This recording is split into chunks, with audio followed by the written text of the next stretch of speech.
cooking meat with Bibles. I was invited to a barbecue by our neighbors, and I am new to the area. I have bought a house all by myself, and life is going really good right now. I've got a great job and an amazing salary, and I live alone.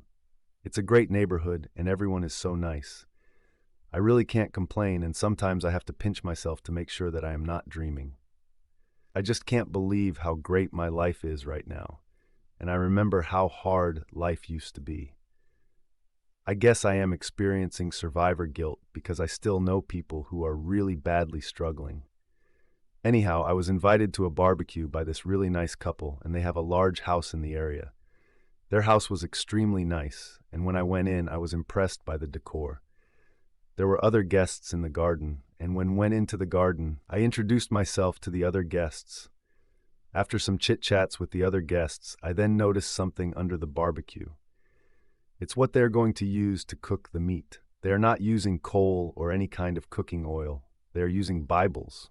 Not just Bibles, but other objects that relate to the Abraham's religions. They are also using the Quran and the Torah to cook the meats.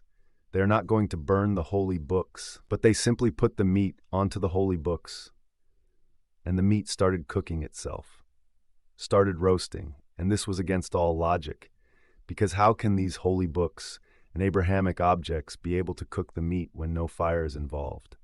Everyone else was just talking casually, and I was just staring at this impossibility. The holy books were simply the holy books, and the meat just looked like any other meat. I had to know how the meat was being cooked without ever using fire. I went to the couple who invited everyone to their household. I couldn't help it, and they weren't rude about it as well when I asked them. They took me to a large, closed-off closet, and they had all sorts of things tied up in there. The things they had tied up in there was a vampire and a man who was possessed by a demon. When they cut off pieces of meat from the vampire's limbs grew back.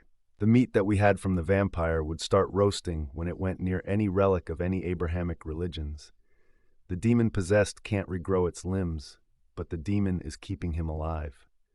I slowly got out of there, and I couldn't believe I ate vampire and demon meat, cooked on literal Bibles from every Abrahamic religion.